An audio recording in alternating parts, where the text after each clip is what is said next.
I'm so excited to welcome you to the Writer Center's virtual Craft Chat series, where we talk with writers a little less about what they wrote and a little more about how they wrote it. My name is Emily Holland, and I'm thrilled to have Keetje Kuipers with us tonight to celebrate her collection, Lonely Women Make Good Lovers. Keetje, thank you so much for being with us. Happy to be here. Thanks for having me. So to kick us off, before we get into sort of the hard-hitting questions, could you open with a poem or two from the collection? Happily. I'm going to start with the poem that opens the book. With Garbo in Palm Springs. We're at the resort, the one with the 41 pools. And it's night, so if we were up in the swaying fronds of a palm tree, the ground would stretch before us, a green freckled thigh against a dark sheet. But Greta and I are inside, perched on the edge of the bed, watching my wife sleep. She's beautiful, we agree, and my daughter too, their blonde hair spread against the pillow like a silk scarf in a silent movie. Though now Greta's impatient with all the watching, the kid especially, so we go outside to smoke her cigarettes, to lean our backs against the white adobe walls, and kiss for as long as it takes.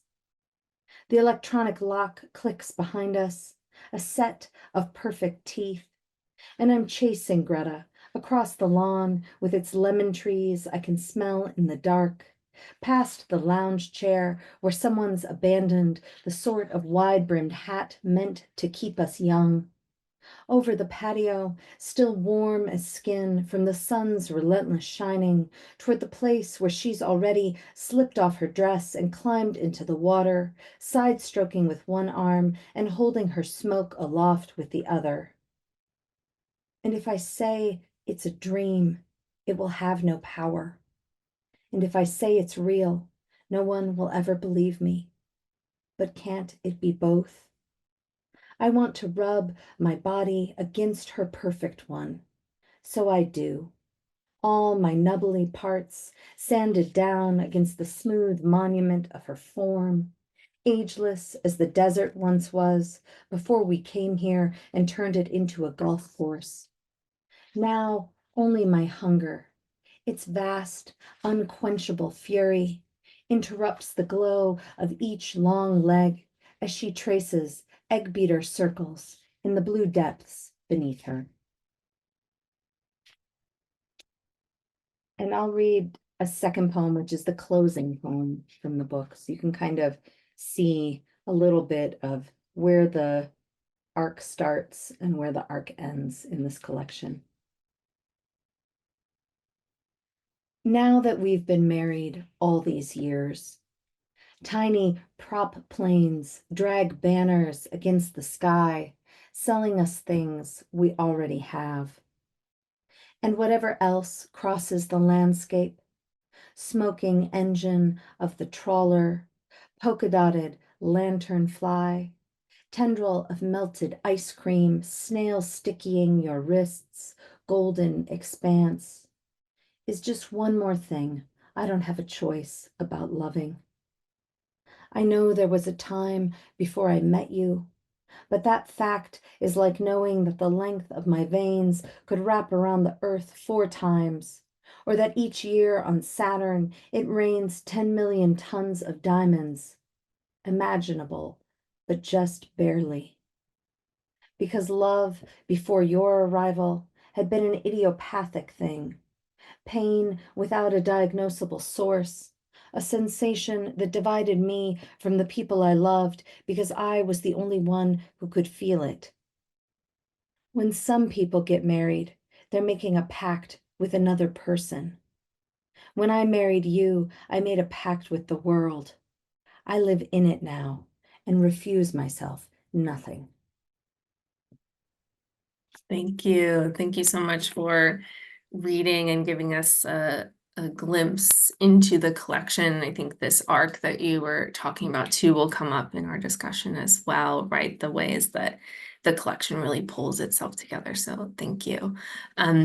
real quick before we get to the meatier questions, could you just tell us a little bit about who you are, maybe how you came to poetry? Sure. Um, well, I live in Missoula, Montana, where I'm the editor of Poetry Northwest, and I co-run a reading series that is based around health and well-being. Really, the way that I think of all of the work that I do now in the literary world is I think of it as being community focused and community centered. So even even my own poems that I write and books of my own work that I publish, I'm really thinking about the work of connection. And that is what is most interesting to me at this moment as a writer and as a member of the poetry community. I wouldn't say that was always true. I think we all write in order to connect, but I think sometimes we mistake that impulse for something else. And so it seems like it has been a journey to discover not necessarily why I write, but how I want my work to function in the world, and how my writing life is maybe not so separate from the way that I parent, the way that I interact with my friends, the way that I work at the food bank, the way that I am married to my wife. All those things are maybe not so far away from my writing life in terms of my intention of connection and compassion and humility. Um, but I came to poetry not as an English major in college, not as somebody who knew that creative writing was a path that I wanted to pursue from a young age. It was something that I enjoyed. I was always a reader and always a writer, but it was not until after college, when I had been out in the world for a while, that I considered sort of doubling down on my commitment to poetry. And at that point, I went and got an MFA, but I was still sort of thinking of it as something that I would maybe try and see how I felt about it. Um, and uh, and what I discovered was that it was really the first thing in my life that I had ever had the experience where I knew I wanted to commit myself to it. And so it was a wonderful feeling to recognize that desire to commit to something and to commit to something that I wasn't naturally the best at. I had Mhm. always really only been interested in pursuing the things that like I had sort of a natural aptitude for. In poetry, I was not the best person in my workshop. I was not the person who got, picked for all the MFA programs. That wasn't me at all. I got in off the wait list and then found myself in a workshop where there were people who had a much better understanding than I did of what they wanted to do and how they wanted to do it on the page. So I really felt like I had to challenge myself and work to become a better artist. So I have a lot of appreciation for the sweat that goes into the craft of poetry. Um, and then it has been a journey for the last 20 years of writing and publishing and teaching and editing and literary service through the National Book Critics Circle, the National Book Foundation. Um, but I feel like after all those years of sort of chasing the refinement of a poem, I realized that I sort of re-remembered why I came to poetry in the first place. And now my pursuit is not of perfection of the line, but instead what the line can do to leap off the page and connect with others. Thank you. Yeah, I love that. And sort of the journey you're talking about, I think for a lot of us listening, right, it's really a beautiful thing to hear that you don't have to immediately be the shining star in your poetry workshop, right, in order to continue to hone this craft and build something that doesn't just exist on the page, right? You're talking about the ways that it connects us off the page too, which I think especially with this book, we'll talk about all those different connections, even that sort of tactile nature of so many of these poems as well. So thank you. Um, so our first question, because this is a craft focused interview or conversation is really about where you start to think about this idea of craft within your writing process, or maybe where are you most aware of those more kind of mechanical parts of the writing process versus perhaps those more free-flowing parts. Yeah, absolutely. I think for me, when I am first getting a poem down onto the page, I'm not trying to concern myself with line breaks or necessarily any music beyond the music that's sort of naturally occurring to me in the line. I'm not thinking about the form on the page. I definitely don't. I know that there are many writers who think of a single poem or an entire book as sort of a project, and they come to the page saying, I want to write this kind of poem. I want it to do this sort of work, and I want it to do this work in this way. And that is not how I function as an artist. So that first impulse on the page is really just sort of a free write, like so many of us do, right? But after I've given myself the freedom to do that initial writing, then I really bear down as an artist. Um, and I do that for, a variety of reasons. I do that because I think that craft is necessary. And I think of poetry the same way that I would think of woodworking. You're taking sort of like big chunks out of that piece of wood, and then you're also taking these tiny little, making these tiny little chisel marks in order to create that etching or that design. So that seems very important to me, but also I do it because it's incredibly pleasurable for me. I love reworking my poems, and I love um, thinking of them as sort of Sudoku, like how do these pieces fit together? What is the puzzle that I'm trying to complete? It seems to me that in my mind, the poem already exists as a completed, finished thing somewhere out there in the future. And so I just have to figure out how I get to it. It already exists. How do I reach it? And how do I carve it into being? So when I'm doing that, I love to make use of syllabics. I get a great deal of satisfaction out of counting the syllables and just setting sort of a somewhat arbitrary count for myself. A lot of times it's 10 because that's just easy and natural and is what we do for the sonnet. And a sonnet is a form that is really familiar and comfortable for me. It's sort of my easy place and my go-to place. But sometimes it's 7 syllables, sometimes it's 5, sometimes I will read aloud. I'm always reading my work aloud as I'm revising, and I might read aloud the first couple of phrases and see where the natural break occurs in that initial phrase, and then count how many syllables that was. Oh, that was 6. Okay, let's go with 6 for the rest of this poem. And that doesn't mean that the poem is going to stay in 6-syllable lines. That's the other thing I love about using these different craft tools to rework a poem. I'll put a poem into a received form like a sonnet or a villanelle or any number of different received forms, a hustle, whatever it might be. And then I'll work it that way through many drafts, and then I'll take it back out of that form Mm. and put it back into free verse, maybe, depending on what I want it to do ultimately. But regardless of whether I keep it in that received form, regardless of whether or not I keep it in those syllabics, every line being the same number of syllables, I'm getting a lot out of the act of putting it into and out of, sort of through that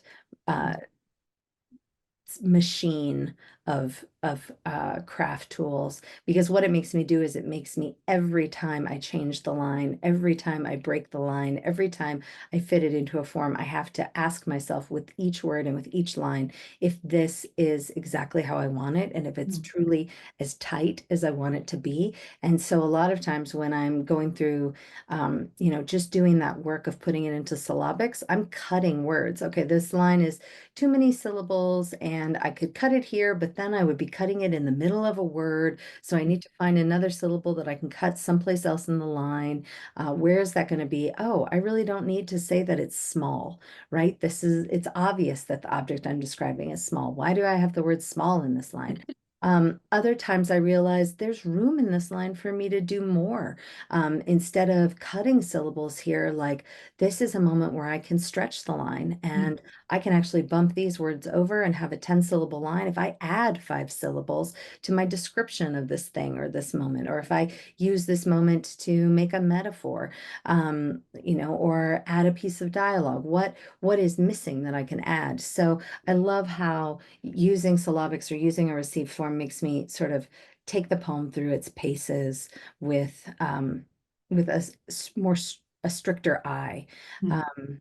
So that's usually where those more formal tools enter my process. But I think of them not as constraining, but as something, a game, something fun to make me play with the poem. And then again, I get to release myself from that at a certain point and say, okay, now where do we go from here?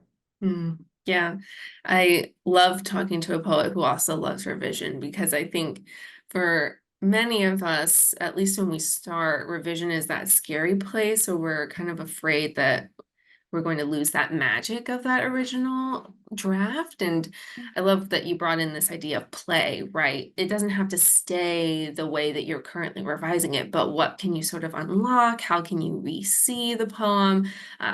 What kind of attention is pulling in different ways too? So I'm curious, how do you keep track of those different iterations of the poem Yeah. as you're Yeah. sort of going through that process? For sure. Well, I'm saving a new version of the draft anytime I make a choice that feels significant to me. So if I'm writing a poem about a tree, I save it as tree poem 1. And then after I break it into couplets, I save it as tree poem 2. And then when I put it into syllabics, it's tree poem 3. And usually I end up anywhere with 15 to 20 progressive versions of the poem. But there are a lot of things that I like about that. One thing that I like about it is that when I make a wrong turn, I can go back. So I can be on tree poem 7 and go back to tree poem 3 Mm. and take it down a different path, right? So I can realize that I've misstepped here and now I'm overworking something that feels really wrong and disingenuous for this particular poem. And I can go back and retrace my steps. As I get closer and closer to what feels like a finished poem, I'm saving it more and more often. I change Mm. one word and I save it. And so those last like 3 drafts, maybe you could almost not even see what changes have been made. But at first, I'm taking big leaps before I save Mm. the draft. Wonderful. Yeah, I'm always telling, I teach a class on revision. I think some of my students are in the audience now, which is great, but I'm always saying make sure you save a copy somewhere, right? Every step that you go, that way you can kind of let go of that fear that that original piece will be lost, right? You can always go back to it, but you never know what that play will give you in the end. So wonderful. Yeah, I think it's dangerous to compose like in Google Docs or something like that. We're sort of automatically saving it for you every few seconds because Hmm. I wanna be able to go back and decide for myself when I'm saving. Yeah. Yeah, yeah, and it's nice too to sort of have your own archive to work with as well. Mm, Almost see your own transformation through your drafts too. absolutely. Do you guys Um, know that that website that Annalise Gelman does where you can yes, see a poet writing the, mixed. Yeah, let yeah, me put it in the chat mhm. because I love That's a that great there. one. You Yeah, have a poem on there, right? I do. I have a long poem on there. So the way it works is through solicitation, and they ask, various poets to write a poem using software that they've developed that records the typing of the poem as it's being written. So you get to see the poet type something out, delete, delete, delete, make a little note. Oh, I want to come back to this image. Mm. And so when they asked me to do a poem, I knew that I would need to set some kind of additional challenge for myself. And usually I don't write poems from prompts or assignments or things like that. That doesn't work very well for me. But I knew that in order for me to sort of not self-censor too much in the process and Mm. be too self-conscious about having it recorded, that I would need to set a different kind of challenge for myself. And so I wrote a poem about Sacagawea, and it's a poem that's in sections and that uses a lot of outside source material. These are all things that I don't do. I don't write long poems. I don't write poems about historical figures. I don't write poems that use documentary materials. Mm. Did all of that for this poem so that I could sort of push myself to not be thinking about the fact that people would be able to see it. But Mm. I have all kinds of, in that recording, sort of notes to myself about things I wanted to do in the poem, places where I knew that the poem wasn't working, that I wanted to come back to. And it's really fascinating to go through those and see that.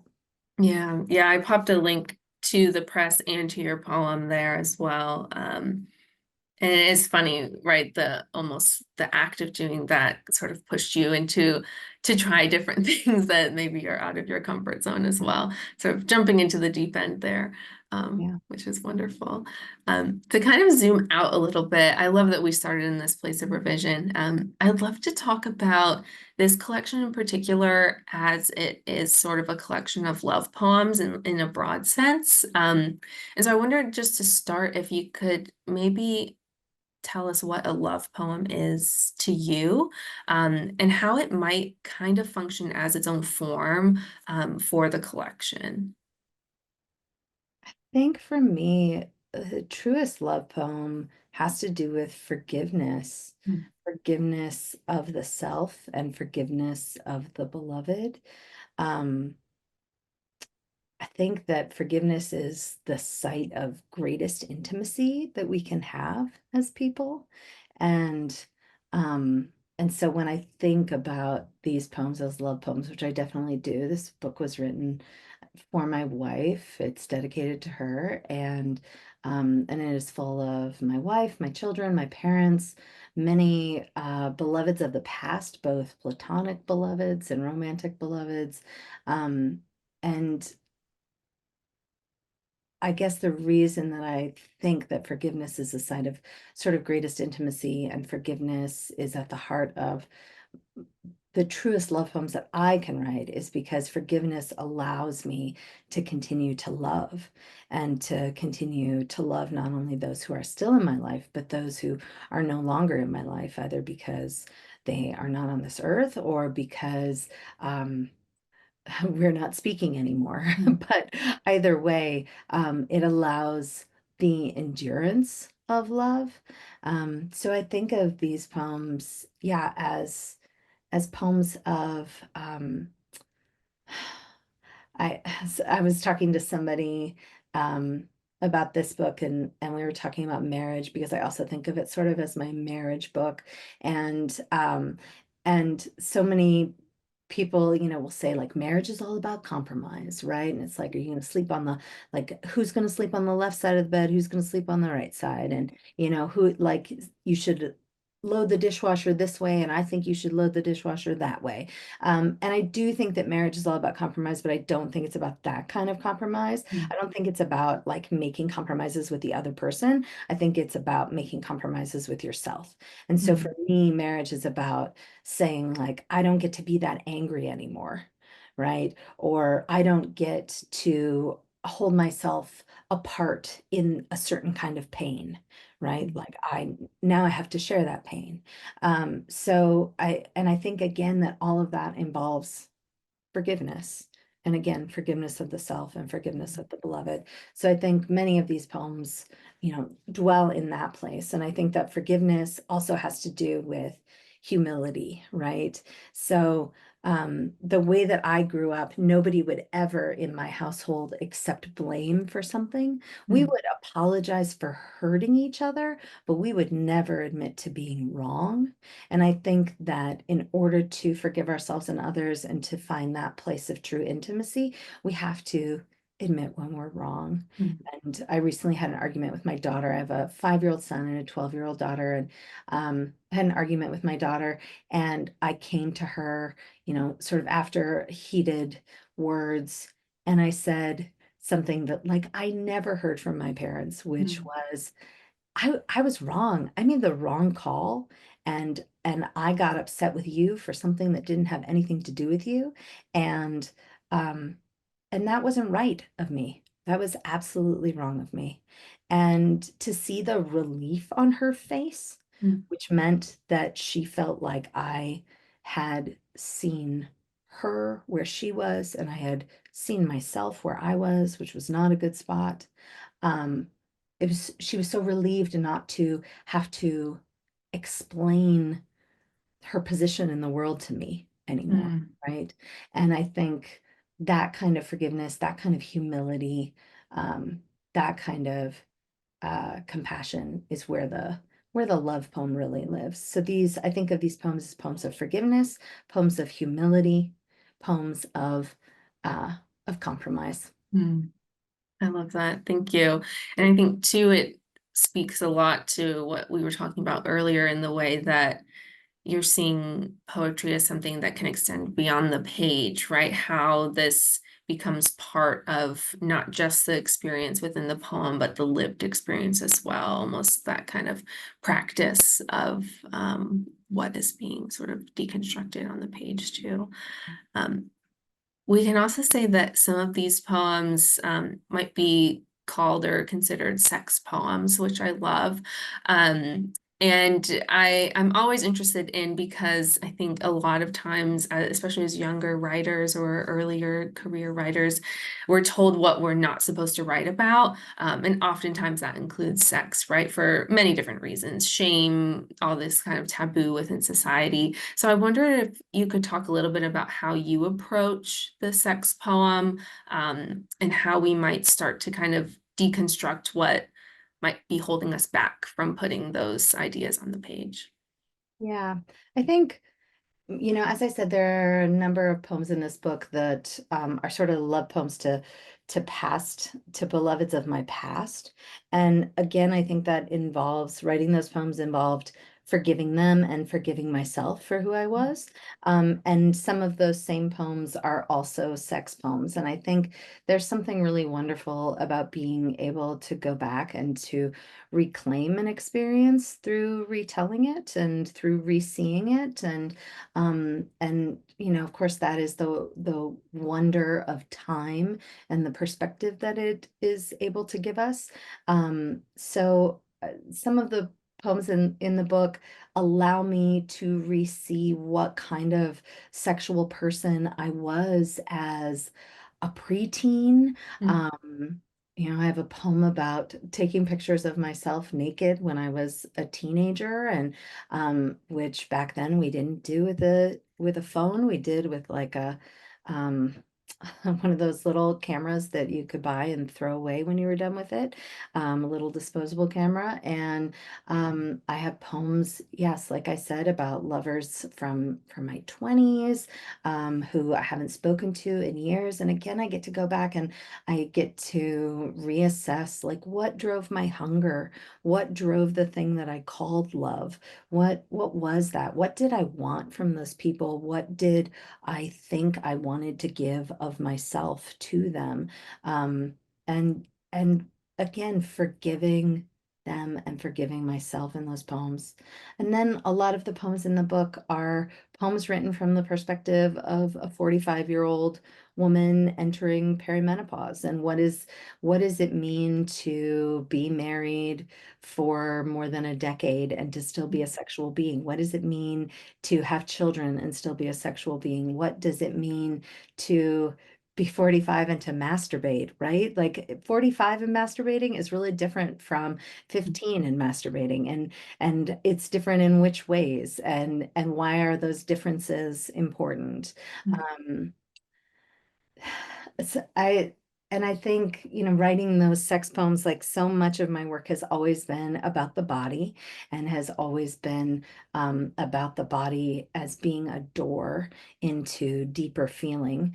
And I was recently thinking, I was visiting some family, and I was talking with my cousin who's the same age that I am, and we were comparing notes, and she said, okay, what is like your biggest perimenopause symptom right now? And she said, mine is rage. And I thought about the ways that I do anger more easily at this point in my life, and also the ways that I cry more easily at this point in my life. Like things seem to touch me much more easily. I feel more permeable in the world than I have in a long time. And it reminds me of being a teenager, the Mhm. same way that being a sort of a hypersexual being as a teenager is feeling familiar to me again at this point in my life. And, I think we talk about menopause as like this scary thing that we need to control and hide. And like, oh no, how terrible to be at the whim of my strong feelings at this point in my life. And I just realized the other day, oh my God, what a gift to be at the whim of my strong feelings at this point in my life. Mhm. Instead of being deadened by decades of living in this world, instead of forgetting how to feel, what a gift to be given, to feel rage at injustice, to Mhm. feel deep sadness when I see the wrongs in the world. Like that's a good thing, to be touched by others so deeply, to be Mhm. touched by those who are close to me in my life, to be touched by those who are far from me in my life. It feels like a gift to be reminded of how permeable we truly are. It's not that I'm more permeable than I was 10 years ago. It's that Mhm. I'm being reminded to feel that permeability again. So I think that I was drawn to write these poems of the body and these sex poems because of that, of being reminded of that permeability again and sort Mhm. of wanting to honor it. Yeah. Yeah, I think when you're talking about the body as well, right? We've mentioned a little bit, there's so many layers of kind of tactile imagery and movement throughout the book. And I do want to remind folks, if you have questions, pop them in the chat because I'll take a look at them and weave them in. But I really loved sort of watching the kind of ebb and flow of these themes throughout the different poems, that we're not all concentrated in one moment in time, right? We're going through a lot of different times. We're going through memory, we're going through imagined spaces too, but we keep seeing things like water, mouths, eating comes up a lot. Obviously, marriage, motherhood, and also seeing, which you sort of talked about a little bit, referencing the poem about taking a picture of yourself, right? How you're being seen, but also someone else is doing the seeing. There's a reflection going on. So I wondered if you could talk a little bit about the way that you're kind of balancing those themes and that tactile imagery across the collection and sort of building this almost wave-like momentum as we move through the poems. And you so beautifully gave us the opening poem and the closing poem to give us a look at that arc. So I wondered if you might just talk to us about how you see that flow happening throughout the collection. Yeah, I a lot of the poems that I wrote, I felt like I was challenging myself to be brave. And I've never really had a problem with putting, personal stuff in my poems. That has not felt scary to me ever. But I think having to be emotionally honest in a lot of these poems in a way that is more complicated. And uh, this is sort of related to revision. I would write a poem and I would realize, 10 years ago that, oh, this narrative is kind of complicated. Like, oh, I used to, mostly date men and now I've married a woman. And like, what is the reader's going to be confused by this? How can I sort of elide that? How can I smooth it over? How can I make that detail not be something that confuses us when I'm writing a poem about, yeah, love, forgiveness, whatever it is. And with these poems, I sort of dared myself to let them be complicated and to not explain away the complications or hide them and obscure them. And what I eventually found was that I really loved the uncomfortable places that that created in the poem. And I started thinking of those places as rumble strips in the poem. So you're driving through the poem and the road is very smooth. And it used to be that I would want to make that road as smooth as possible for the reader. And now I like to make sure that I leave in and actually accentuate those moments where you hit the rumble strip, which is like those little bumps in the road that are supposed to slow you down. And I want the reader to be slowed down. I want the reader to pause. I want the reader to question. I want the reader to acknowledge with me how complicated we all are as people and the incredible dualities that can exist within ourselves and the ways that those dualities can play out in our lives. But when I was so those were that was happening as I was writing the poems individually, but I put the collection in order while I was doing a residency at the Virginia Center for the Creative Arts, and printed them out, tacked them all up on the wall, was moving them around, and I've always thought that the way you put together a collection of poems influences the story that's being told. So you can take the exact same 50 poems and put them in one order and it'll tell one story, and then you can take those same 50 poems and put them in another order and they'll tell another story. And there are poems in this book that are about the incredible challenges of loving oneself and of loving one's partner and loving one's parents and old friends and those we've lost. And I didn't want to tell a story that was a sad story because it's not how I feel about these poems or about the world.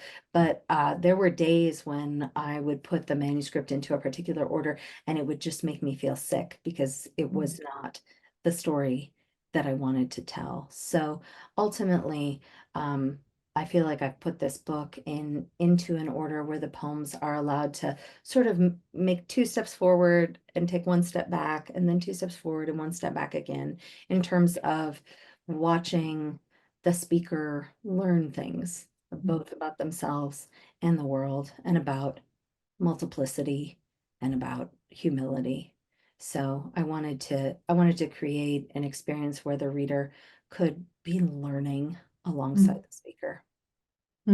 Yeah, I see that too in those moments where there's sort of subtle repetitions, right? Where you can kind of see like, oh, I've seen something like this before, or oh, this reminds me of that, the same way that life does, where we're either doing similar things, we kind of fill our own patterns, or we're remembering and sort of moving through, and the speaker is doing that movement with the reader, which I think is really a wonderful way to move through a collection that is so full of, like you said, these different complications and how we see these relationships across time. Memory is very different than the actual experience, right? So when we're looking back, we see things differently than how we would in that same moment. And I think the collection does a sort of wonderful job of engaging with that ebb and flow. And I wanted to really talk about your endings because it's something that I noticed as I was going through the poems, a couple in particular, but and especially with a collection that's not set into sections, right? There's nothing sort of like, okay, we're at the end of section one and now we're going. So all the poems are sort of linking together.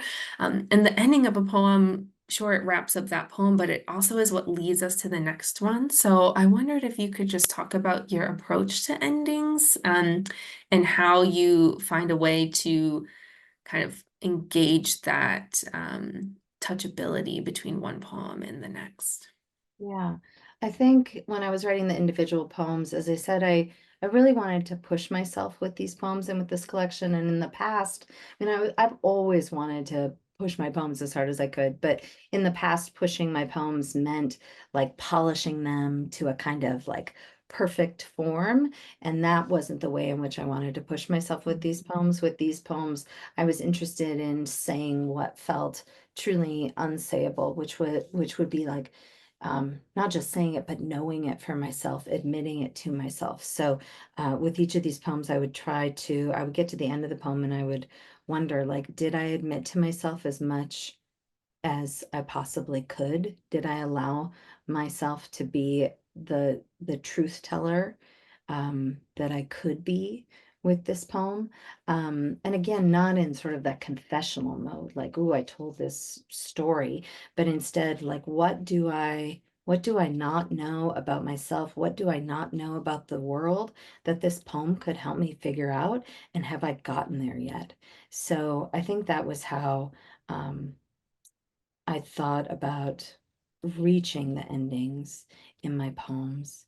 I definitely, as I mentioned, I always read my work out loud when I'm revising it.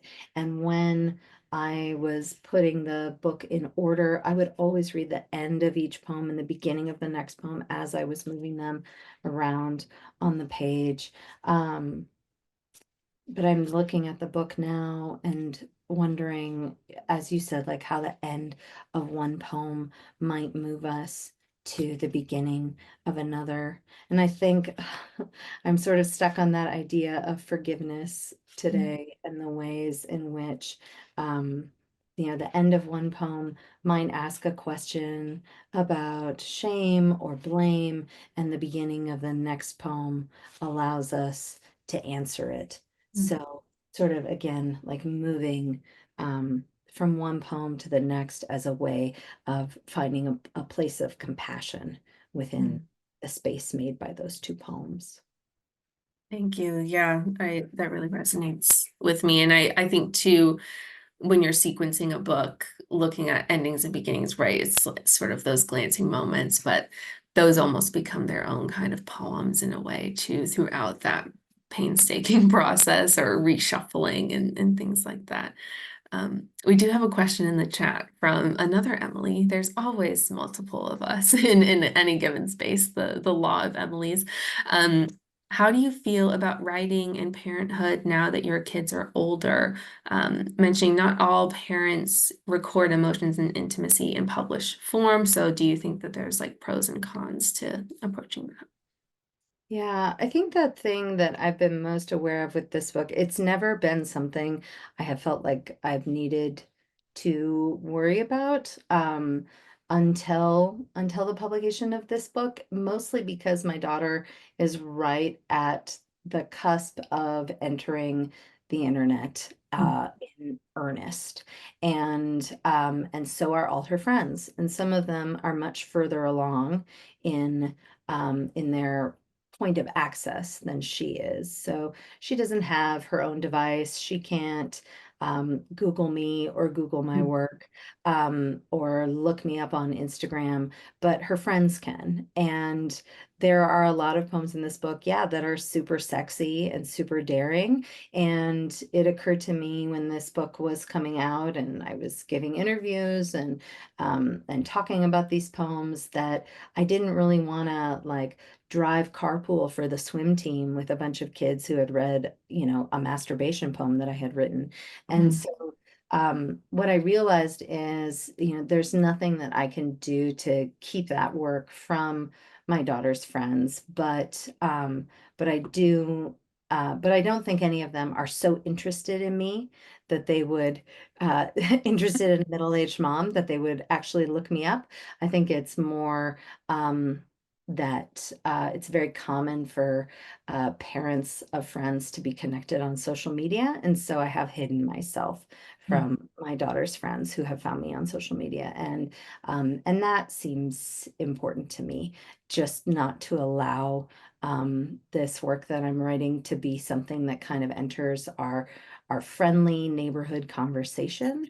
On the other hand, someone pointed out to me recently that, a lot of these kids may not have great sources for learning about themselves and their bodies.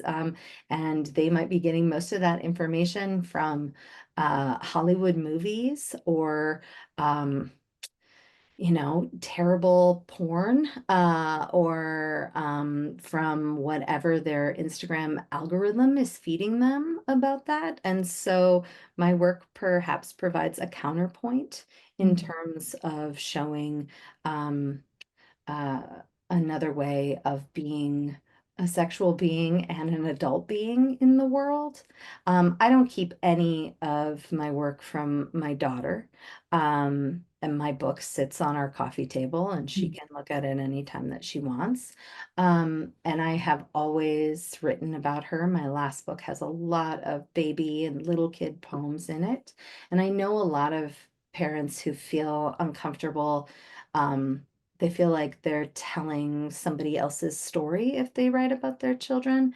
And I have not gotten to a point with my daughter yet where I feel that sense of trespass, but I do see it looming as a mm, possibility in the future. Right now, when I write about her, I'm still mostly writing about myself. And she is part of sort of the background noise and scenery in the poems. But I think as she moves into her young adulthood, that's going to become a more difficult and more challenging question. I don't write about my mom. My mom is a much more uh, touchy subject for me to investigate in my writing. Right now, my child is simple and our relationship remains simple. And when it becomes as complicated as the one that I have with my mother, that's probably when I'll stop writing about it. mm. Thank you. And thank you for sharing that too. I do think there's certainly some truth to perhaps this book might not be the worst place for your daughter's friends to learn about the world, right? Especially as you mentioned the ways that it is operating in that mode of forgiveness and openness to change in so many different ways too. Um, so yeah, thank you for that question, Emily, and thank you, Keisha, for that answer. Marna has a question. Which poets have influenced you the most, and how have they done so at different points in your development as a writer? The first contemporary poet who I ever read was Dorian Laux, Mm, and I was just given an assignment as a student in high school to go and find a book of contemporary poems at the local bookstore and read it and do a little book report on it. And it was one of those bookstores where, the staff could write a little recommendation and hang it off the edge of the shelf. And someone had said, you have to read this book of poems. And so I can remember sitting down on that carpet in Kepler's bookstore in Menlo Park and reading that book of poems and being completely dumbstruck by the last poem in Dorian's first book, which the poem is called Kissing. And it is very much a poem of love and of compassion and the endurance of love and compassion in a world characterized by violence and cruelty. And I loved that poem and I love it still. And I ended up getting to work with Dorian when I was doing my MFA. So mm, several years later, I was in workshops with her and had her as a mentor. And my MFA is also where I met my mentor, Garrett Hongo, who ended up being, I think, an even more influential poet on my work. He really favors both music and also metonymy. And mm, so it has become a guiding principle for me in terms of craft to ask myself whether each little thing in the poem is pointing its way towards what the poem is really about. And so is each object, each thing, each adjective, each verb pointing towards uh, blame or forgiveness mm, or whatever is at the heart of the poem. And that doesn't mean writing a poem that has just sort of like one overarching umbrella metaphor or a poem that's just kind of like hammering away at the same thing. But instead, it's an opportunity to, I think, really interrogate each word in the poem again and be really precise and to ask myself, is this really the best word at this moment in this poem? Best word, best order. Um, and Garrett has a brand new book that just came out this month. It's absolutely beautiful and is, I think, one of his best books he's ever written, um, and really demonstrates again like the ability to be both precise and exact, but also expansive. And I Mm, think that's something that I am always trying to do in my work as well. How can I be as precise as possible and yet at the same time keep a spaciousness within the poems, which is a kind of freedom and a kind of wildness that I want to cultivate. Um, and I think that sometimes I remember being in graduate school and there were lots of books that we would pass back and forth, as students amongst each other. You've got to read this, or I've just read this. It's so wonderful. And I think at the time I thought that the books being passed around in my graduate program were the same books being passed around in some other graduate program. And it was only after leaving graduate school that I realized that the touchstone books for one group of writers at one moment is not the same as for another. mm, But what was a very important book to me as a graduate student was The Great Fires by Jack Gilbert. And that was a book that, even though I didn't realize it at the time, I think taught me a lot about rumble strips. He has a great mm, poem that's I'm blanking on what the title of it is now, but there's a poem in there. It's a love poem, and he's writing to the beloved. And then right there in the middle of the poem, he uses the metaphor of two raccoons churning around in the muck of a garbage bin and sort of licking the insides of the garbage pail. And it is so strange and so unsettling and and such an absolutely perfect and apt description of the messiness of love. And so I feel like I learned a lot from those poems about, yeah, spaciousness and daring, but also repetition and mm, need to have sort of your own emblems. He's a poet who, and this is true of Garrett as well, who has these sort of emblematic elements that are present in all the poems and in all the books. And you come to understand that for Garrett, the ocean means means this. And each time you see it, you know that it means this particular thing. I mean, we have emblematic things culturally, right? Like a rose means love, rain means sadness. But I think also each poet has the opportunity to create those unique emblems for themselves that a reader mm, who is familiar with their work will see and recognize again and again. And of course, each poem should function as if it's being read independently, without all those others. But there's a great pleasure in getting to know the work of a poet and being able to see the way those emblems appear again and again. And for Jack Gilbert, one of them is Pittsburgh.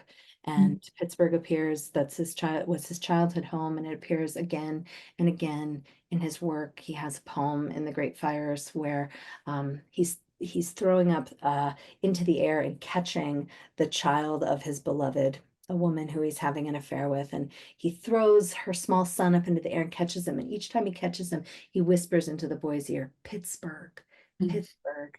And this is a Danish child. They're in Denmark, and he says, forever, what will this someday man think of when he hears the word Pittsburgh, of mm, joy and excitement and being held, right? So I love the way Pittsburgh appears again across all the poems, across all the books. So I think I learned a lot about the emblematic from both Garrett and Jack Gilbert. mm. Thank you. Thank you for that question, Marna. And thank you, Keija, for giving us some great poets. We always sort of expand our poet web in these chats, which I love. So hopefully folks are taking notes. And I'm just glancing at the time here. I think we'll have time for Perry's question before we wrap up. It's a big question. What's the biggest challenge in your creative process? And how do you resolve it? Or maybe how do you work towards resolving it? Yeah. Um, Someone asked me to type the names of the poets in, and I'm just going to do that really quickly Oh, before I answer this question. Um, I think the biggest challenge for me is sort of twofold. It is when I'm not writing, to not give myself a hard time about it and to remember that all the time that I am taking the world into myself, and that is part of the process of writing as well, is that sort of engagement with the world and absorption of the world and acceptance of the world.